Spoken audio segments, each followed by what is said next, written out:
cut. Welcome to the top cut. Welcome to the top cut. Welcome to the top cut. Top cut. Welcome to the top cut. Welcome to the top cut. Welcome to the top cut. Hello, everybody, and welcome into today's episode of the Top Cut Yu-Gi-Oh! Podcast. I, of course, am your host, Sunny, and before we get any farther, I want to take just a moment to thank all of our wonderful sponsors. That's the word. So, of course, a huge thank you to Steelfox and ETB Games for their continued support of the podcast. And, of course, we also want to thank all of our affiliate sponsors. So you can find affiliate links down below for both TCG Player and Dragon Shield. To just click them before you shop to help us out a little bit. And of course, if you want some discounts on some cool stuff, you can be sure to check out the Tier 0 games and the Grimoire Accessories down below. They have, I think Grimoire still has a few playmats available if you're wanting to get one of their new playmats that just released. The playmats that are coming out have a serialized number etched into the back of the playmat. It is super duper cool. It's a limited run. These colors are not going to be available again after this. So if that is something that you're interested in doing, you can, of course, check out Grimoire, the link below, and Tier 0. They have AGOV pre-sales up. So check that out. And of course, check out Gem Accessories. There are links with discount codes down below. Just type the code in at checkout to get 5 or 10% off your order, depending on the website. Of course, we also want to thank all of our wonderful patrons for their continued support of the podcast, and we would love to direct you to our Discord if you are wanting to go ahead and join in the discussion and go ahead and talk with the other people in the community. So, of course, I'm joined today by my host, Cockadoodle-Doo. How are you doing today? I'm pretty good. I'm just waiting till when you use Cheap Sheep Sheep is my name rather than Cockadoodle-Doo.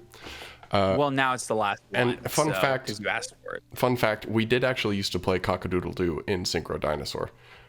There was a time when it was a reasonable Hulk extender. It used to be Speedroid Passing Glider, but Cockadoodle-Doo was more effective. Of course it was. So, as you, I'm sure, can see if you're on the YouTube, and as you're about to hear if you are on Spotify or Apple Podcasts, we are, of course, today joined by our wonderful and esteemed guest, Mr. Cain. How are you doing today, bud? I'm doing great, guys. Thank you guys for having me here. Of course. So, for those that don't know, Cain was one of our very first Patreons that we ever had join. He is actually a very close friend of mine. We've been friends since high school. He was one of the groomsmen in my wedding. So, he's not just a Patreon, but he's also one of my best friends of all time. He's actually my first roommate in college, too. So, it's great to have Cain on. He actually, for a little bit of background, does not play Yu-Gi-Oh! Not at least actively, and not in the TCG. He plays, dabbles a little bit in Master Duel, maybe.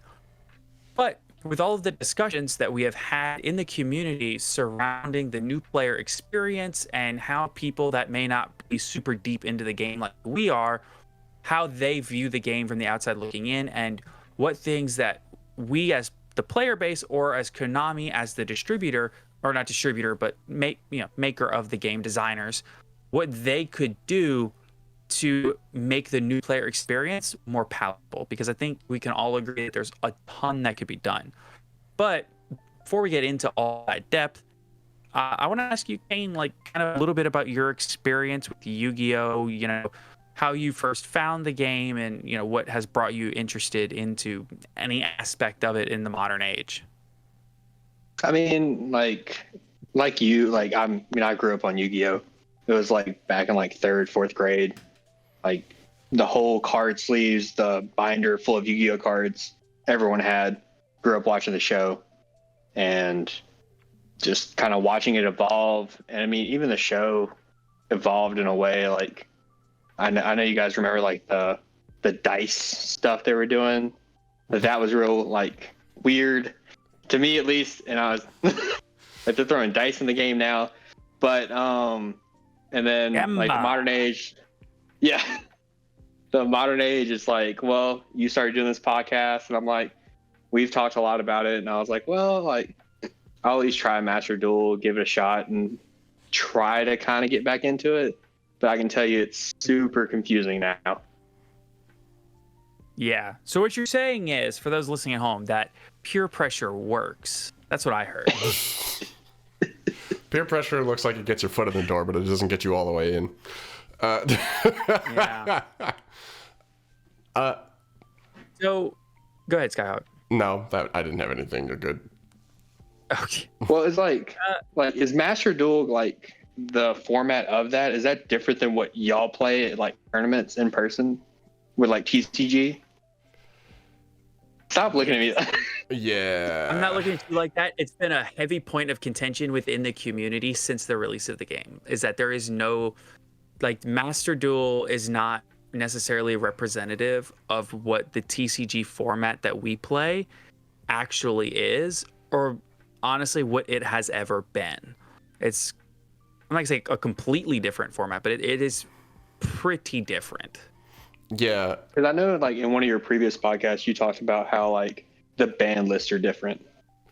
So Yeah, it's not just the ban list, it's also the card pool. So if you think about, like, they've got two different regions, right? We've got the OCG, which is Japan, and we have the TCG, which is North America, Europe, South America, Australia, everywhere else, essentially. With the exception, I think, I believe Korea also plays OCG, and there are a few other countries as well.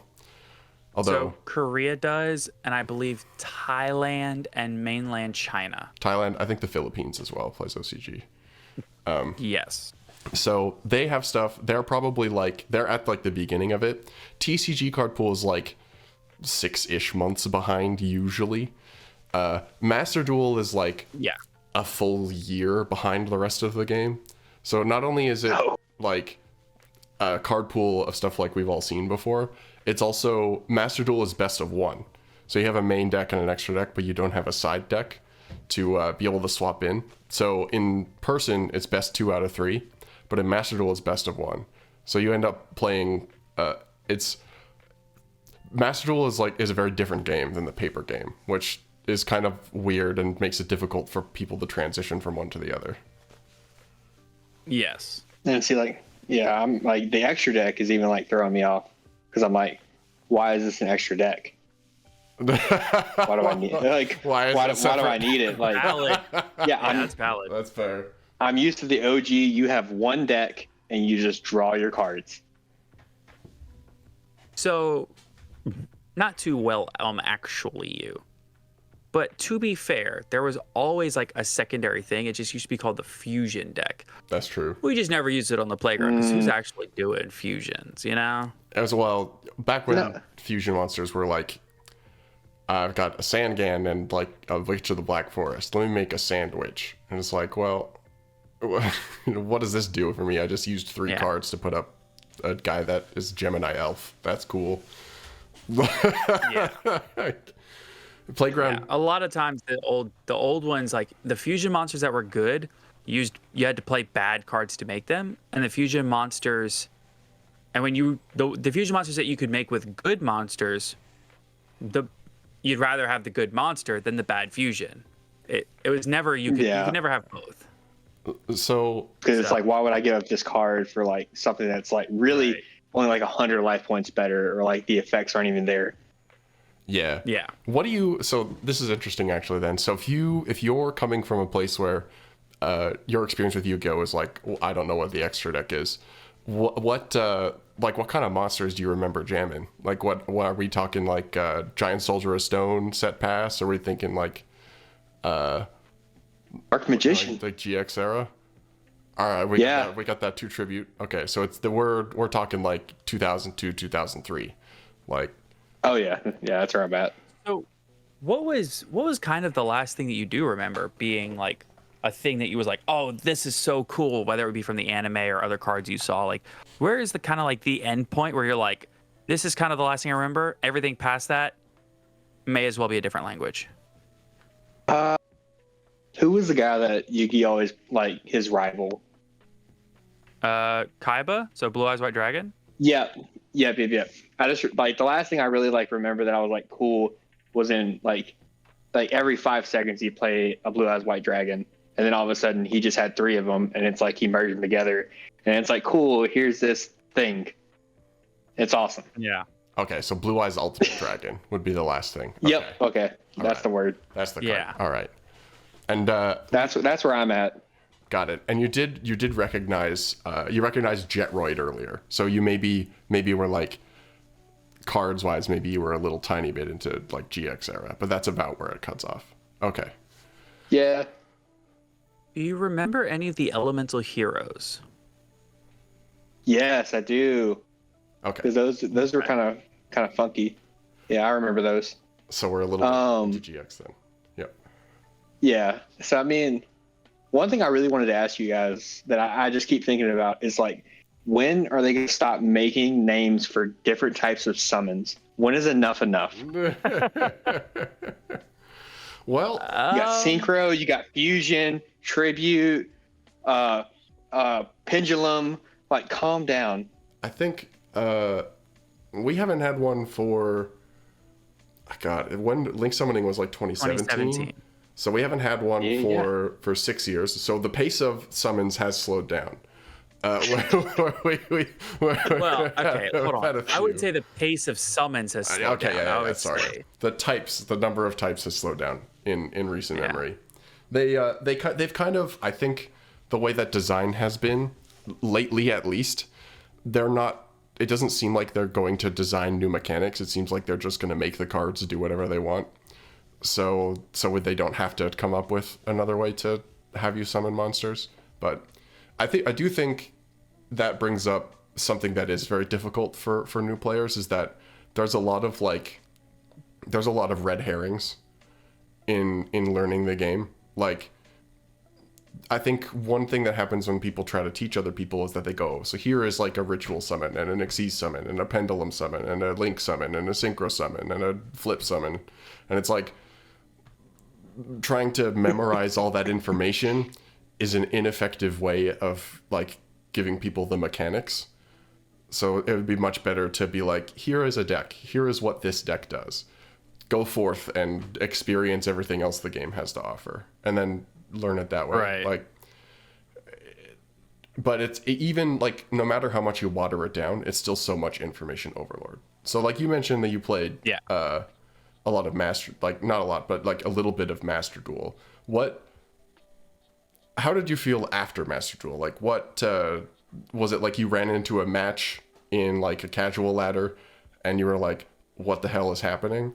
Or like, where did you go? Explain your Master Duel experience, I guess.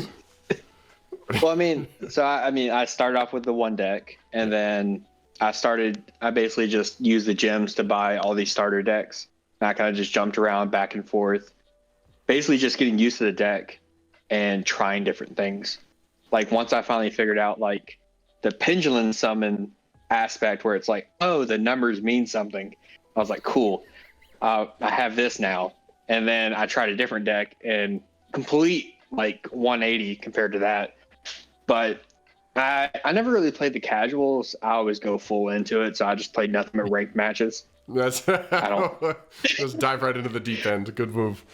Yep. Yeah. If I'm gonna do it, I'm gonna do it full send. But one could argue that in Yu-Gi-Oh specifically, the best way to actually learn the game is just to dive into the deep end like that. Yeah, it's to just lose 12 billion matches in a row. That's true. That's what I did. That's what I still do. I mean, it's just if you lose enough, eventually you see what you're losing to and you learn how to beat it. Right. I definitely got better. Like I won. I've like, we'll say it's probably like 30% wins. Like, so it wasn't terrible. Yeah, like I wasn't going in there and just getting blasted out of the water every 5 seconds. But I mean, honestly, it was fun. It drains your battery a lot, but I've changed the battery consumption on there. But I mean, overall, it's still a fun thing to do. Just mess around. So this is interesting too. So you mentioned like a battery drain. So you play on mobile. Yep. How was it? Did like the game work okay on mobile? Was because I played some on Android, but I mostly play on PC. Is it like, is it does it seem small at all? Do you think it's manageable? I didn't mind it at all. I mean, when you change the battery consumption, it gets a little choppy, but overall, I mean, it's still like, I mean, I felt like I was in it. Okay. Like, it didn't feel like I was staring a million miles away trying to like lay a card. Got it. Okay. Yeah. So it's good to know that they've at least made that a smooth experience. So the problem I think is, this is something that I come across a lot with extremely valid criticisms of the game is like the presentation is really good, the client is awesome, the visually it's really, really clean. It's just the depth of the game is the issue, and that's where new players run into issues.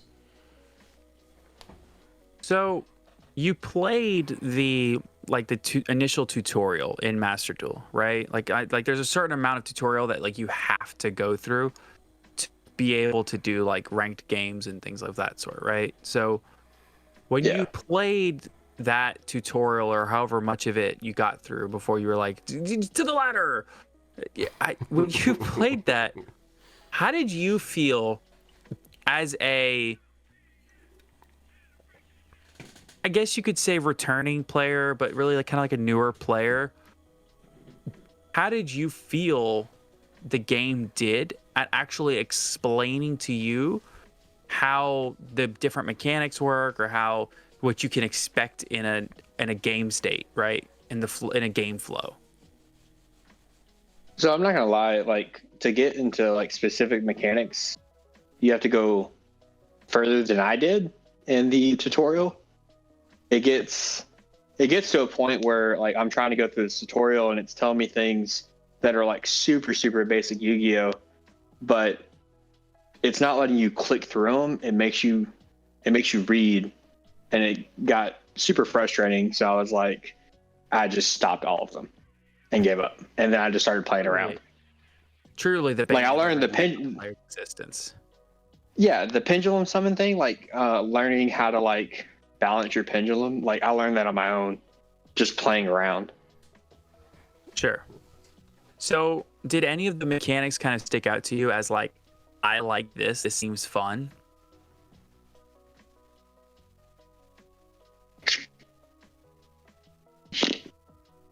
I mean, I've already said it like 3 times, but pendulum, like, I mean, it's kind of fun because it kind of just like, it makes your mind work for it.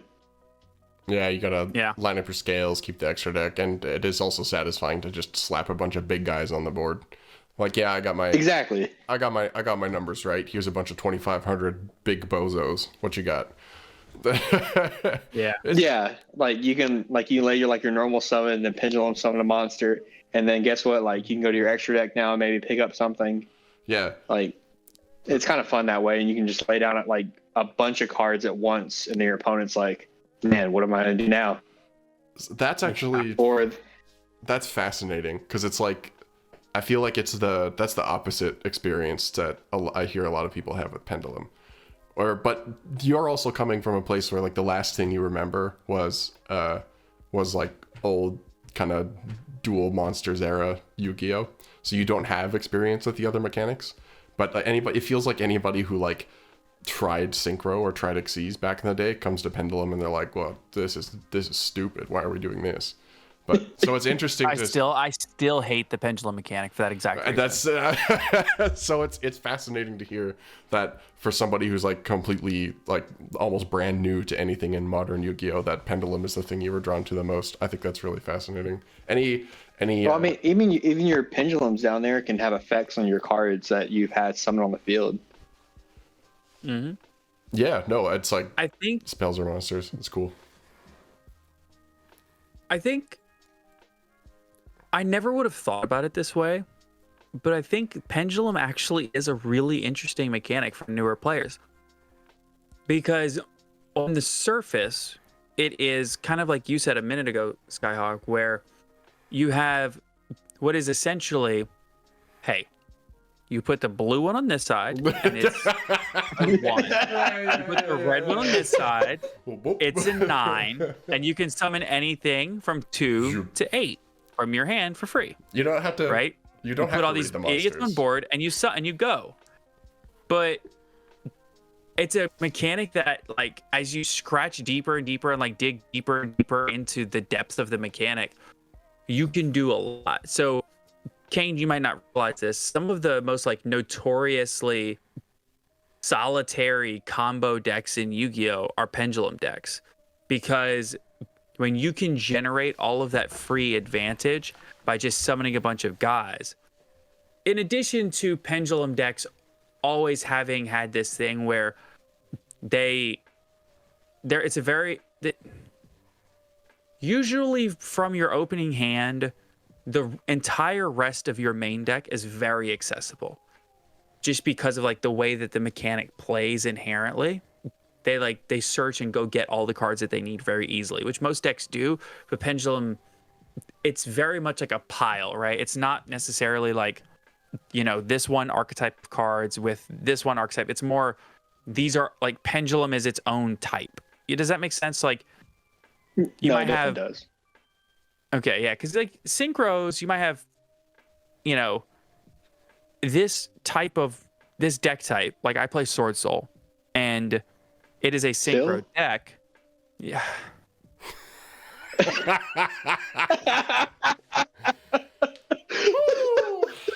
Oh, we're having fun today. I deserve that. I deserve that.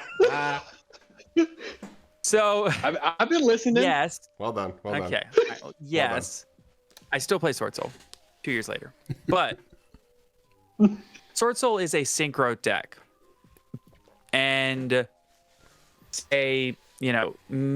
Vanadium is a synchro deck. But it's hard to point to a deck and say this is a Pendulum deck, because it's more like this is Pendulum, which is a deck. Even though it's like its own mechanic, all of the different, it's got this bad reputation of all the different Pendulum decks kind of merged together. You take the best ones from this one, the best ones from this one, and you just go. So the deeper you dive into the Pendulum mechanic, and then, obviously, if you put 4 monsters on board out of your hand for free, it's like, okay, well, this one's a tuner, so I can make synchro monsters. And these two are both level 4, so I can overlay them and make a rank 4 Xyz and stuff like that. So it not only is satisfying to summon all those guys, and you can attack with a lot of guys and do a lot of damage, but it's also kind of a door to let you access all of the other mechanics too. It's really kind of interesting. Yeah. I never really thought about it that way, but I think for a new player that it's one of those things that a Pendulum deck really can be a great introduction into modern Yu-Gi-Oh. Yeah, if you're looking at just to rattle some stuff off, like you're making a Link monster, hey, here's Heavy Metal Foe's Electromite. It's 2 Pendulums, it's easy. You you do that, you pop a Pendulum, you draw a card, you get more cards. Seems good. Right. You want to make an Xyz? Time Star Magician. Like, it's right there. Well, I mean, like for me at least, like the one thing I remember about Yu-Gi-Oh is it's all about summoning monsters, and that's what Pendulum lets you summon a ton of monsters. It does do that. So it's fun. It's fun. Yeah, in a game where the maximum deck size is 60, you get to play 40 monsters and 40 spells. Yeah, and then so correct me if I'm wrong, but like in a Pendulum deck, honestly, it doesn't really matter if say your cards are similar in the fact of what they are. But as far as them all, if they're all Pendulums, that's cool. But it doesn't have to be these are all my synchros, these are my tuners, they work together. But they're all just Pendulums. Yeah. So I guess the TLDR, explain it like I'm 5 thing with the different mechanics is rituals. You use a ritual spell to tribute monsters to summon a different monster who has the same level but is probably a better monster, right? Fusions, you use a spell, you fuse 2 monsters, make 1. Then after fusions, they were like, well, we want to make this, this mechanic a bit more accessible. So they said, well, we'll invent synchros. And rituals and fusions have always been in the game from the beginning, but synchros were the first new addition where people are like, this is turning me off. I don't want to play Yu-Gi-Oh anymore. They're just breaking the game, doing new things. I don't like it. So synchros, you can think of it as just you add up the levels and then whatever the levels add up to, that's the synchro monster you can summon, as long as one of them is a tuner, right? Xyz is probably the most intuitive of all of them. It's the black cards, XYZ. They're pronounced Xyz. Yeah. And it's, if they're the same level, you put one on top of the other, boom, Xyz monster. So. But those you can break off cards, right? Right. So Essentially, you can think of it as like you literally lay one card on top of the other, and then you put the Exceeds on both of them. And that's kind of my favorite thing about Exceeds monsters is the ones that you put underneath it, you detach them to use the Exceed monster's effects generally. So Yeah. it kind of puts its own self-imposed limit on how often you can use these monsters' effects and how much you can use them, because it's like, oh, well, I only have 2 cards under it, so I can only use it twice, which it's not necessarily always the case, but that's kind of the general idea. That's where right? I was going to go, is that even like often teaching people how the mechanics works are not, it is not often representative of what happens. Like the mechanics get broken all the time. Like with Zodiac, that easy example. They're like, oh no, you don't need 2 monsters. You just need 1. You just need something that's called Zodiac. Or with Synchro, it's like, oh, you can make Chaos Angel without a tuner. It was like, well, I just learned all these rules. Why are you busting them? Or like with pendulums, it's like, oh, I can summon anything from hand, and then some of the pendulums are like, well, actually, you can only summon Cleatforts. And they're like, well, as a new player that's digging through that, it's like it's information overload, right? And I just learned how this thing worked, and now suddenly this thing is telling me it works differently, and that's tricky too. So, Cain, now that you've had some experience with Master Duel, you've talked to Sunny a bit about the modern game, you've got your experience with Playground Yu-Gi-Oh! Is there anything that you think Master Duel could do better to either help somebody like you dive into the game deeper, or just be a more fun experience for people who want to hop on and experience like kind of old Yu-Gi-Oh! Again? I mean, I've talked to Sonny about it before, but honestly, the tutorial needs to be updated, and it needs to be like a better user experience. The tutorial is like garbage. It's pretty bad. That's what I'm saying. I shouldn't feel like I'm playing some game from 2004 trying to like get through this. Yeah, that's something that I've noticed. I actually, to prep for this, I've been playing a little bit of Master Duel lately. The format just changed, so I've been playing Dinosaur Blind Second and doing some prehistoric Unga Bunga nonsense. But I went through some of the. Usual. I skipped a bunch of the tutorial for a completely different reason, and that's because I already knew most of the stuff. But I started going through it, and it's like, even for somebody who like knows the stuff, it's like an actual slog. Like they're like, press this button to do this, and press this button to do this. And did you know that there are like X number of steps in the damage step? And they show you like monsters from 2005 to maybe 2010. Nothing in those tutorials like tell you what the mechanics do. They do not prepare you at all for what the modern game looks like. Like, even if there is like a pendulum summon, they're like, pendulum summon like this one dragon guy, instead of, oh, this is what you do after you pendulum summon. Like right. And like the solo modes are like a kind of a decent way to do it, but again, it's so telegraphed that it's tough to devote that to memory, right? So I totally agree that the user experience sucks for an existing player or for a new player. And I know one thing I want to say, I think I've heard y'all talk about this before, is just I wish, so like when I'm playing competitive, I wish that I was paired with somebody, like I could choose my level of Yu-Gi-Oh! Knowledge and then pair with those people. Because sometimes like I'm trying to play, I'm trying to have fun, and then I get that one person just demolishes me. I don't even get to play a card. And I'm like, cool. So it's just that gets very disheartening, and I ended after that. I rage quit. But that's one thing I haven't found out how to do on there yet. It might be a thing, I'm not sure, but that would be helpful. It kind of exists. So yeah, a while back perfect. They introduced the casual ladder, which, I mean, ranked ladder is, you know, grinding ranked, and then casual ladder is supposed to be like, you know, a returning player that wants to like relearn Yu-Gi-Oh! And just kind of get back into the flow of things. And obviously, again, doesn't want to play ranked. You want to take it kind of casually, and you know, you're not here to like be a try hard, right? But there is no limit to what you can play in casual. So Yep. So as you can tell, like with most online games, people will go there to grief or to farm replays for some like convoluted wombo combo nonsense. Yeah. So the ranking system for a game like Yu-Gi-Oh is also not perfect. Part of the idea, just like any like online game with a ladder, or like something like Valorant or Overwatch would have, or any game that has like a competitive ladder, really. There's like different ranks. So you've got like rookie, bronze, silver, gold, platinum, diamond, master, all the way up through there.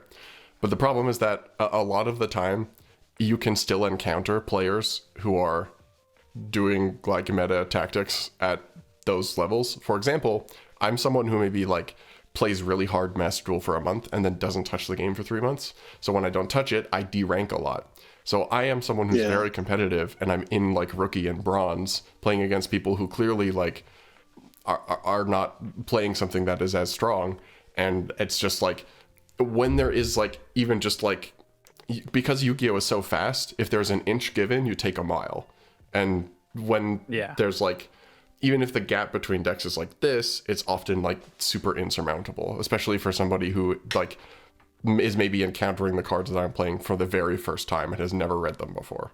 So I wish there was a better way for people to play against people at that skill level. Like even like something like a ranked ladder where you can only play either the starter decks or you can only play like specific loner decks, just so that you have that like even level.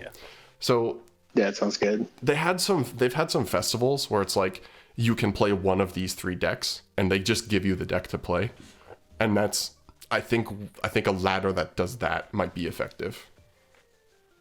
They had that. I did play in some of the festivals that happened a couple weeks ago. Go ahead, Sonny. There's actually a really interesting comparison here. And Cain, you're going to understand completely what I'm talking about here. Skyhawk, you will not. And probably like 80% of our audience is not going to get this reference.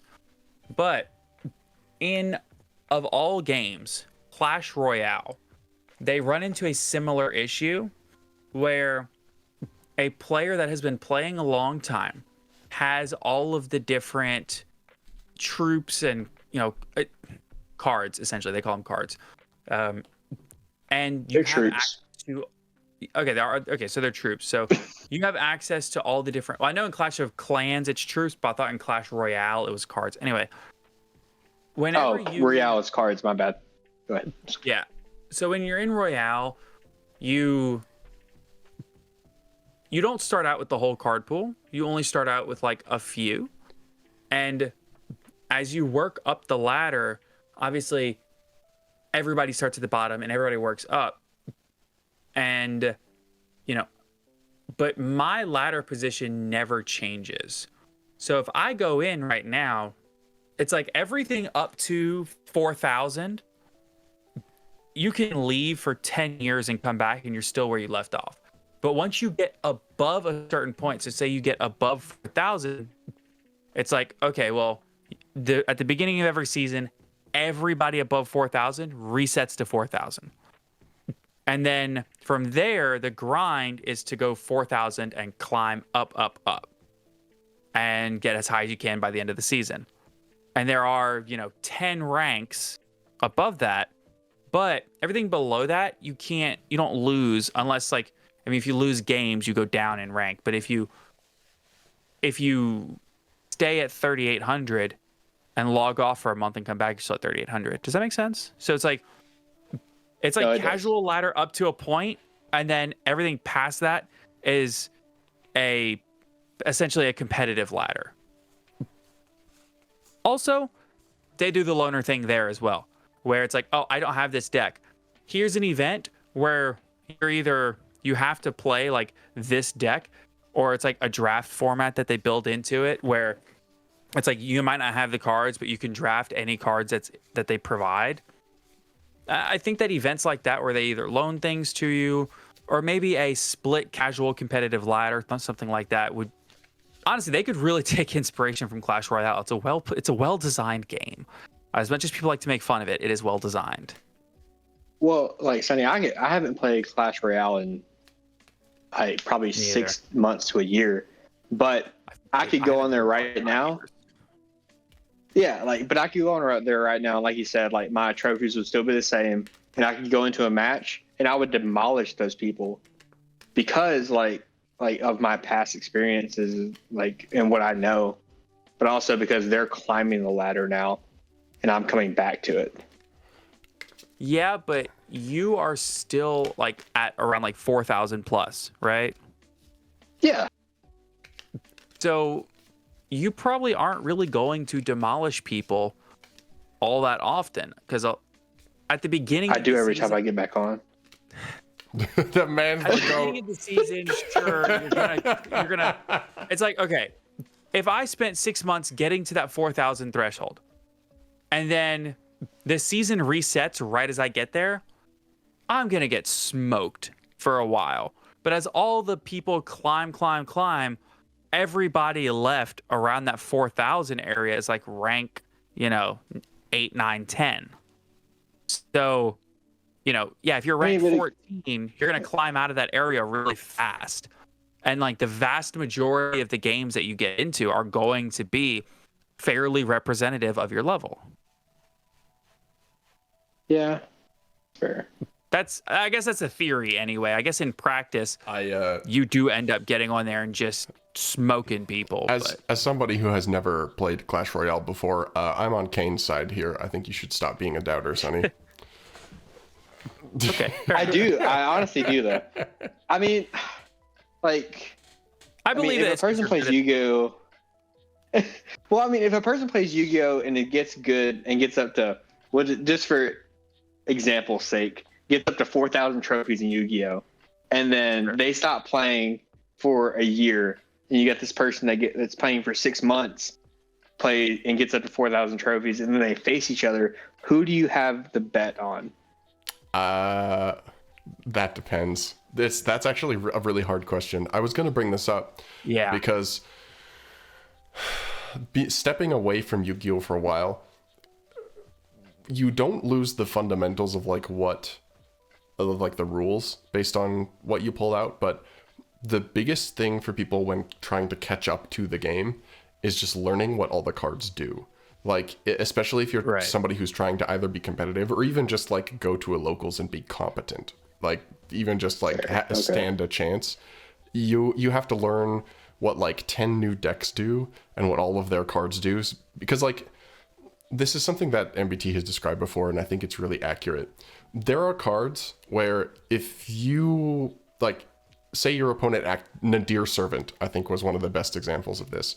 If you activate Nadir Servant and your opponent has never seen a Dogmatica card before, they can read the entire text of Nadir Servant and have no idea what is going to happen to them over the next 5 minutes. Correct.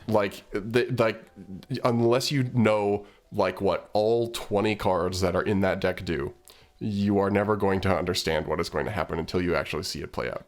So, and let's not even begin to mention that it's not just the Dogmatica cards you need to know.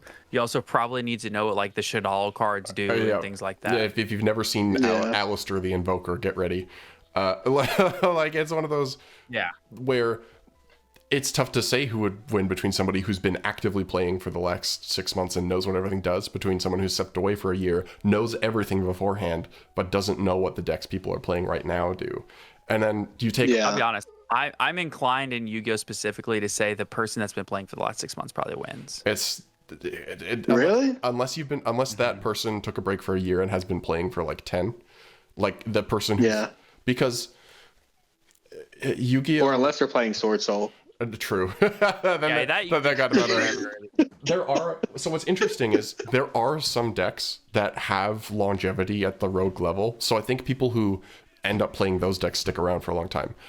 Burning Abyss is an example of a deck that has been playable in some capacity for probably 6-7 years, and it's only just recently gotten to the point where it's wait, which deck? Burning Abyss, where it's the last probably 2-3 years it hasn't been actually playable, but previously there were a bunch of builds you could use.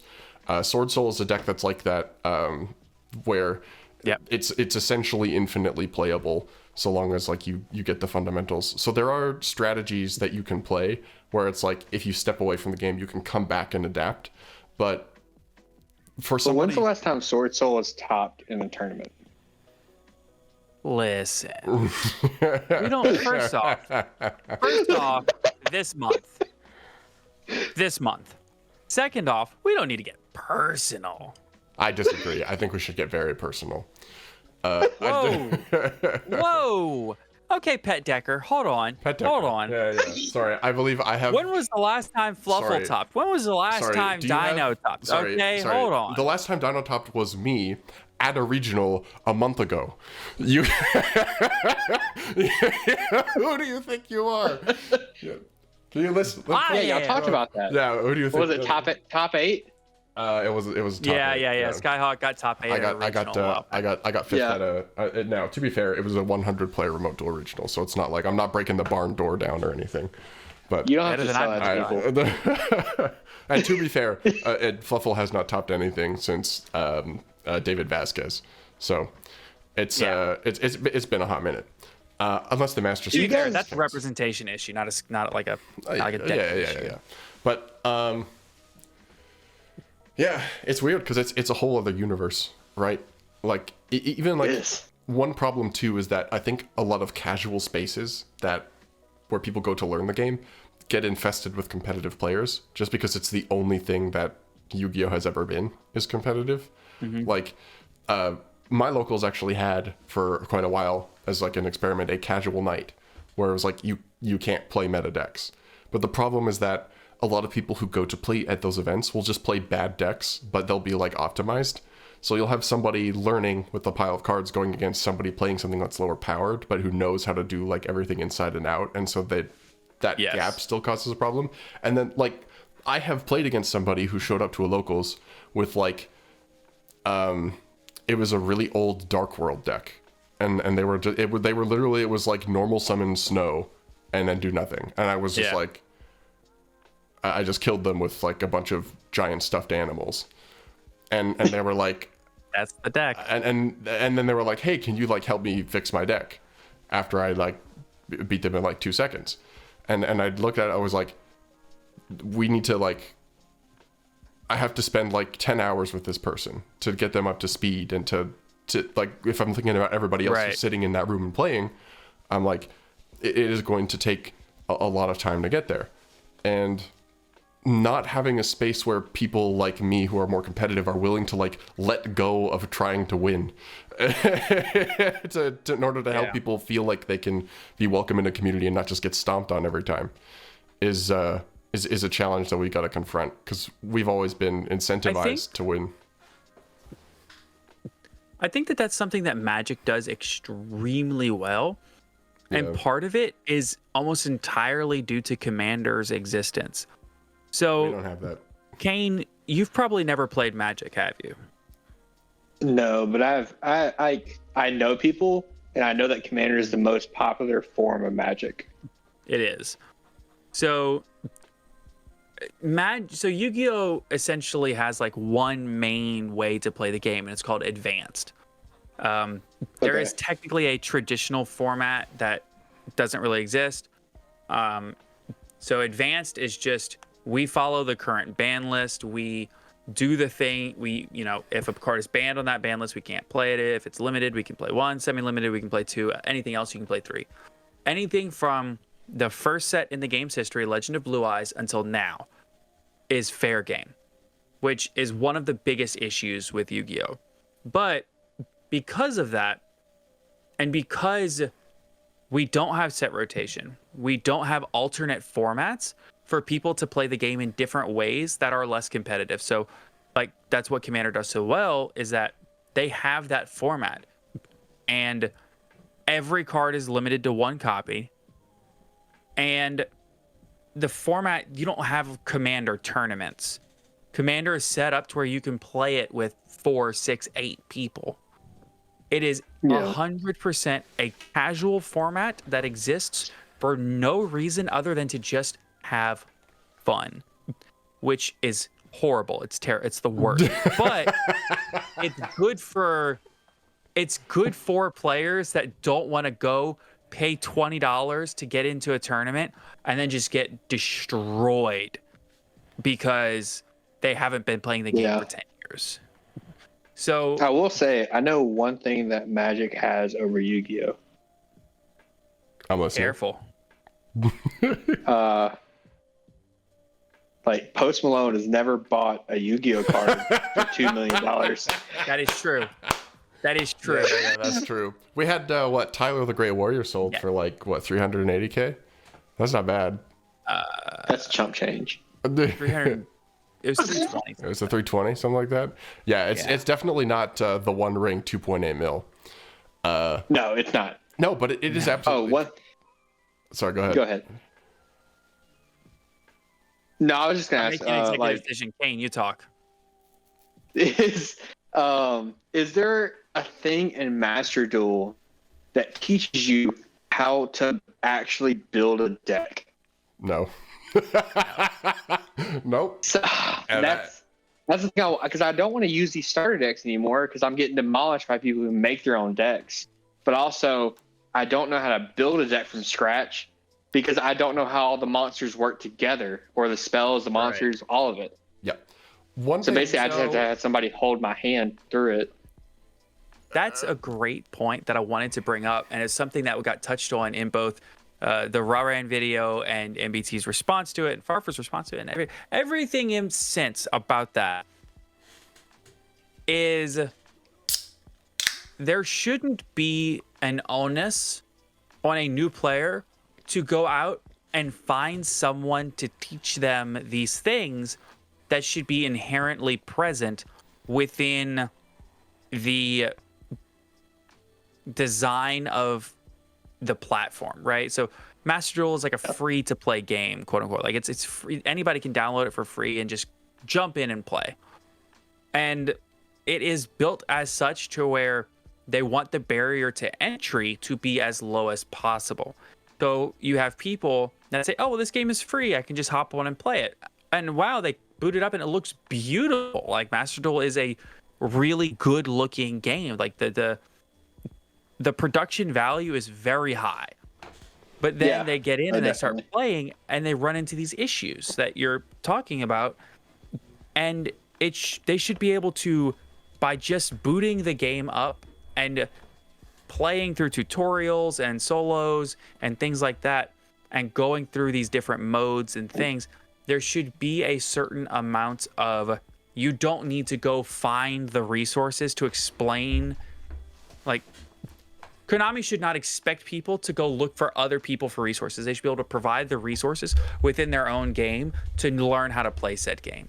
And in Yu-Gi-Oh! It kind of sucks because there's just this expectation that it's like, okay, you're going to play Master Duel for 45 minutes. You're going to get through the tutorial. You're going to go watch 25 hours of YouTube videos to learn how to play this game and how to deck build what's good. Yeah. And then you're going to come back and you're going to get blown out in 10 minutes on Master Duel. So it really sucks that basically any player that has to play the game, any player that wants to play the game has to have like a complete like guide. Like you have to have a Pokemon trainer that says, go, do this, attack. Like you have to have someone to just like, not necessarily show you what to do, but like literally like sit down for hours and explain it. And that was another point I wanted to make with Commander actually, is that like, because of the casualness of the format and how generally conceptually easy Magic the Gathering is to understand, like I know there's a lot of depth. I know people listening are going to be like, Magic is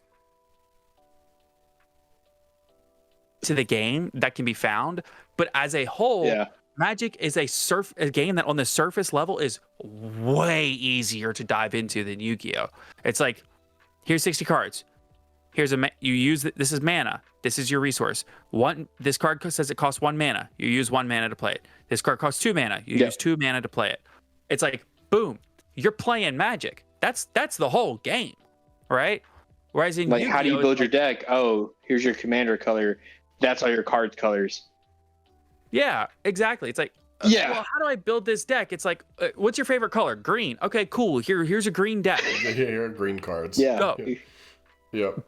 Yeah. We have like Yeah, the only thing that we have to denote stuff is if you're playing an archetype, you can have the name of the deck. It's like, oh, you put all the Salamangreat cards in, but then they're like, okay, but which Salamangreat cards do I put in my Salamangreat deck? What not Salamangreat cards should I put in my deck? Well, they don't tell you anything.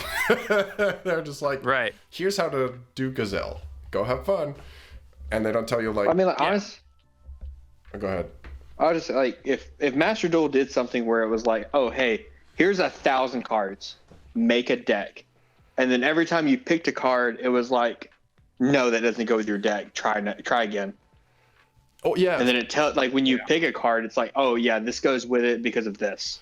Some way to at least, like, teach you card evaluation, right? Like, yeah, obviously there's some stuff that you can only get with experience, like, in this format, I want to be playing Forbidden Droplet, or in this format, I want to be playing like Infinite Impermanence or Nibiru, right? Like that stuff is going to be tough because that comes with knowledge of the game. But like, surely they could be like, hey, you're playing dinosaurs, right? You should play Fossil Dig. Fossil Dig helps you search dinosaurs. Or hey, you've got Animadorned Archosaur. If you want to resolve this effect, you need to make sure to have a pill card. Here's a list of pill cards you can play. Yeah. But Double Evo Pill's probably the one you're looking for. Like, something like that where if you get a structure deck, they're like, hey, here are, even like, say like you buy the Salamangreat structure deck or the Pendulum Magician structure deck, right? If they had like a, hey, here are some example deck lists of people who've been playing recently. And this is, you can like go look at that and be like, this is what other people who are doing this are choosing. And like, maybe a little bit of why. But the transition from normal summon a guy to running a fully functioning deck is just insurmountable the way the game is right now. Yeah. I think that there's a really good way to do that. I'm listening. Okay.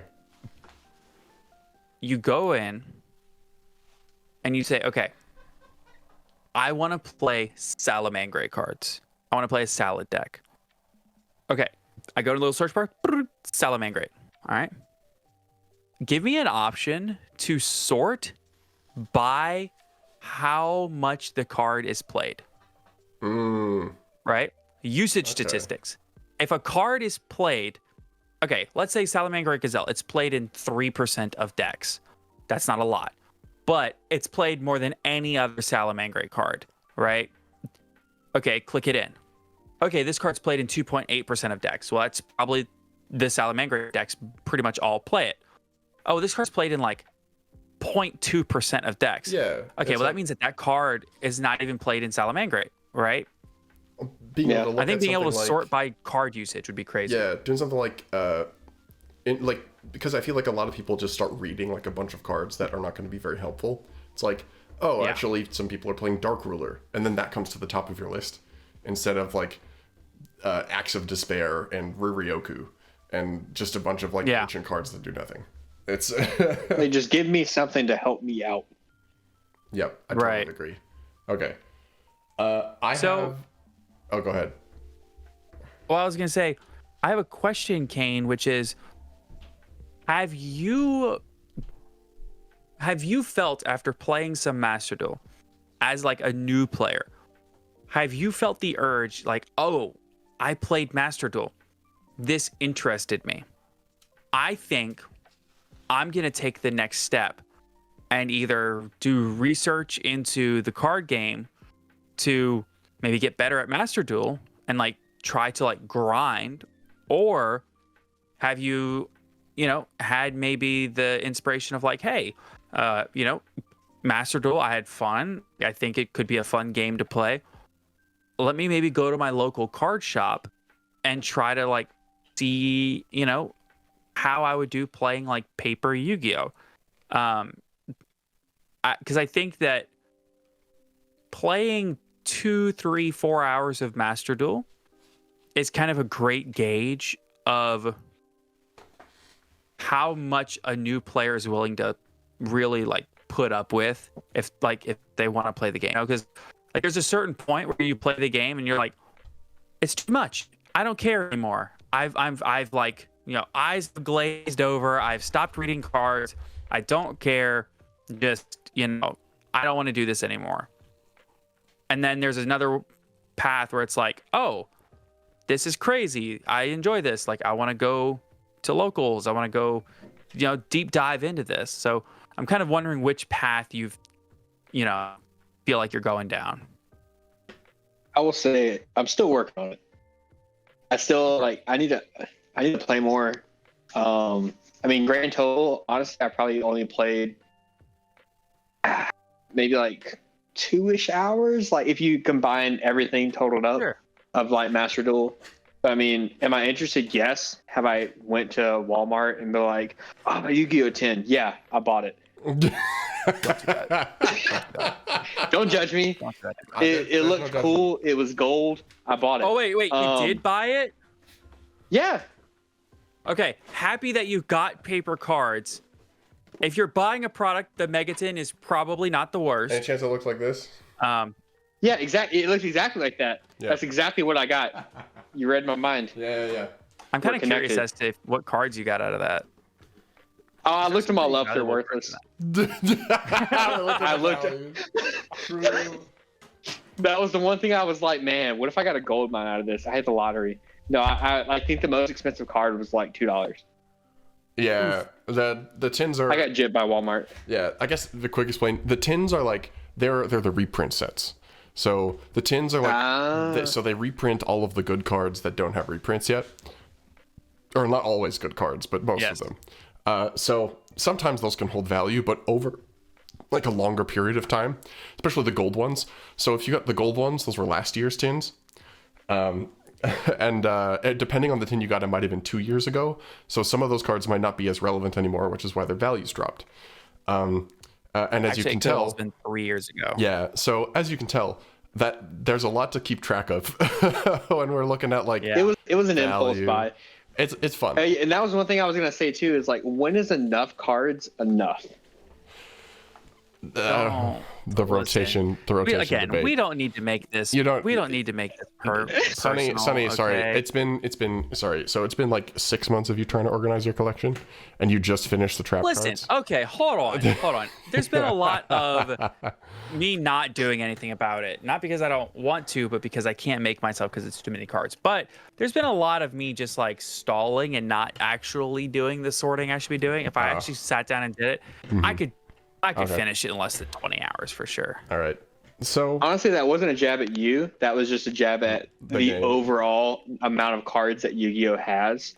Yeah. Oh, I thought you meant me personally. Like, I've got like 80,000 cards in this room. No, I just mean how many cards are there? Like, if just single cards are there in Yu-Gi-Oh altogether? It's probably close to 11,000. 13. No, it's over 12. It's over 12 now. I feel like I'm getting old. I feel like 10,000 Dragon was just yesterday, but it definitely was not. It was 3 years ago, bud. Oh my god. And they're releasing cards at an exponential rate. I'm saying, and they're still coming out with new cards. Like, when is enough? Like, when is it going to be like chill? Like, yeah. When they are no longer capable of making money, I guess. So we're coming up close on time here, but I do have just like a couple of funny Yu-Gi-Oh questions. What's your favorite Yu-Gi-Oh character that you remember? Character, like just from the an actual person from the show, or like Yu-Gi-Oh. That's true. How about card? The 1999 championship Blackluster Soldier. Oh my god. Now that's a good answer. I know the guy that has it. That's well, Sonny, you gotta hook a guy up. Come on. Yeah. Well, listen, if he wants to pay what that guy paid plus more, I'm sure the guy would sell it. Or honestly, he probably wouldn't. I was gonna say, if you have that, you're probably. I know. I don't actually know him, but like, Sonny knows where it is. That's like saying like I know Brad Pitt. Like, yeah, I know who he is, but I don't know him. On Twitter. Like, come on. Okay. Yeah. I talked to him on Twitter. Okay. I can't. We've talked in DMs. So good. Oh. Okay. Yeah. Sonny said, I might not talk about that. I don't know if that project is still ongoing. Go for it. It's okay. Okay. Sonny. You're talking about the project I wanted to do? Should I not talk about that? We'll talk about it. It's kind of falling apart. You can talk about it. Okay. Sunny had been on a quest to find Ulevo. And that video may still happen at some point, so keep an eye out. But Ulevo is an old prize card that supposedly nobody knew where it was, and nobody had any like information about it aside from some pictures from like 2005. And then Yes, Sunny- there is one picture of the guy that got first place in the Game Boy tournament holding it. There are no pictures of the champion that actually won the card in the 2004 World Championship holding the actual card, because there's actually one copy of Ulevo. There's two. And he made this whole thing about like it's going to be like this huge undertaking, and we talked about it for like hours and hours. And then the next day he messages me and he's like, "I found it." Kind of. In just like theory, I know a may guy. have found it. Who knows a guy? But I'll stop talking about that for now in case it comes up. The issue is the person that I think has it, and who, by all accounts, should have it, is basically off the grid. Like, he doesn't really like. As far as we're aware, it's just some middle-aged dude in LA, who was a fan of the game at the time and like has a collection that maybe one of the best collections in the world, and nobody even knows who he is. He just will show up at LA conventions every now and then, like asking around certain places like, hey, I'm trying to sell X ridiculously, never before seen expensive card, like $30,000, $40,000, $50,000 card. I want to sell X. And he'll just like show up out of nowhere like every few years. And then nobody can contact him. People don't have like his contact info. Like, he doesn't even have a Facebook. I mean, dude's a ghost. So I know we're running quick on time, but Skyhawk, you got any more questions? That's I was just gonna say, yeah, like that. I mean, the favorite card is like an incredible example. I guess my last like Master Duel related question, Eddie, what's your favorite pendulum card so far? If you remember any of them. Nope, I just play them. You just toss. how about That's I look at the numbers and I play them. That's so okay. Then what's your favorite number?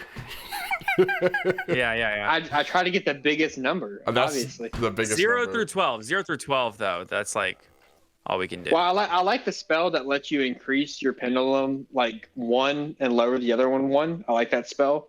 I don't know what that is. Oh, I also don't know what that is. That's But it'll let you increase one side 1 and lower the other side, so you can increase your pendulum. Is it like a all a right, one-time so thing, or listeners, listeners, if you know this, be sure to go into the YouTube video and leave a comment down below telling us exactly what card this is that we don't know. He's got us. It's not Jetroid. He's got the pendulum tech. It's not Jetroid. True. Yet. All right. Does that about do it for us, Mr. Sunny? Of the Top there Cut is Yu-Gi-Oh! one podcast? last thing that I wanted to ask. I wanted to open the floor to Cain to ask two Yu-Gi-Oh! By all accounts, compared to the vast majority of the world's population, two Yu-Gi-Oh! Experts, sort of, on. Do you have any questions that you want to ask us about Yu-Gi-Oh!, about Master Duel, about anything in particular to do with the game that you feel like we can answer for you and like help you out with? Because, I mean, you don't just leave a lost puppy sitting there. You guide him along. I know, yeah. I mean, honestly, y'all have answered a lot today. Yeah. Yes. Why do Do you tuners have any exist? burning questions coming into this? Why do I tuners asked them. exist? Why tuners? Yeah, why do tuners exist? Stop it. That's a great point. That is why tuners. Why tuners? What are tuners? We can answer. Why are Yeah. tuners is maybe harder. Yeah. So it all started What when do you this tune, a guy guitar? did not want.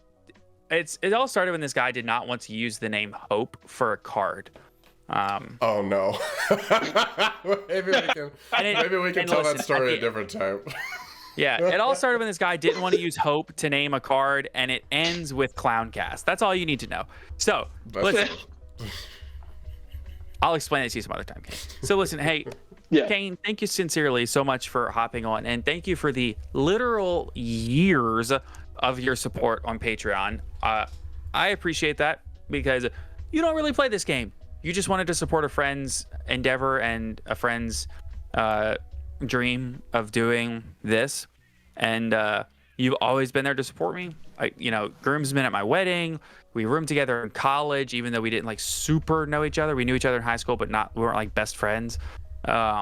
Years and years and years of friendship. You've pretty much like, been always like consistently a good friend. So, and a great friend. And I appreciate that. So thank you for coming on today. I really appreciate it. Thank you for having me. I appreciate it. Of course. I have a mug. Yeah, you did get the mug. So for I those did get a mug. In certain Patreon tiers, after 3 months of supporting us, I don't even have the mug. What the hell? Come on. You got to subscribe to the Patreon. Oh, dang! I gotta. You weren't a patron as long as I was. That's true. I gotta up my game. I think you got a T-shirt too, didn't you? No, I did not. I still don't have a playmat either. I was promised one of those, I think. Well, you see, in time, these things happen, and in time, you'll forgive me. So, with that said, let's go ahead and thank all of the wonderful patrons. So, a huge thank you to Always Second. New name. New name, I like that. That's good. Zyphorus, Big Stinky, Blue Eyes is Best, Copium, Common, Caleb W. Okay, all right, I like that one. We can take that one. Ding Dongs, hostess of the Yang Zing. Give me that Harusi, Konami. HGH Cyber. I used to play Rogue, but then my mom got a job. I still love that. John Leal, Maple Money Brain Gang, Mountain Man, Oatmeal Spaghetti, Owen Alvarado, Pistol Place Pendulums, Silver Hope, Tiny Earth Cat. Understanding and reading are two different things. Virtually Savior's World. What do you call a magic owl? Houdini. Wind Up Carrier, Zinfadel Matey. Aaron Gardner, Alexander Chan, Asami, Ashlish Chaps, Atsuyo, Simp of the Silver Castle, Blackwing, Silverwind the Ascendant is the best Floodgate, Box Wine, come on and get your game on, Duty Booty, Dragon Maidenless Behavior, I'm about to Rika Glamour Tribute for Costies, Plant Nuts in Your Mouth, Level 4 Fire Warrior Gaming, Llama Yama Cam, Sarama, Maxi Pack, Neshi, Old Man Red, and pin code 143. Thank you all so much for your continuous support of the podcast. And of course, until next time, have a wonderful weekend, everybody. It was actually really fun to get to know one of your good friends and also a longtime patron, formerly Cain Martin, now Always Second. You could say it was a riot, a Borreload riot dragon. But you thought that was it. No, in fact, it's very late at night. I'm getting sleepy. This poorly is sleepy extra memory. Foolish. Extra it's becoming foolish. Extra foolish. You mean I can listen to a foolish podcast? I'm sold. Evolzar Solda. Oh, God. Bye. I forgot to ask y'all about floodgates. I made a note of that. No. We're not talking about floodgates. No. I would like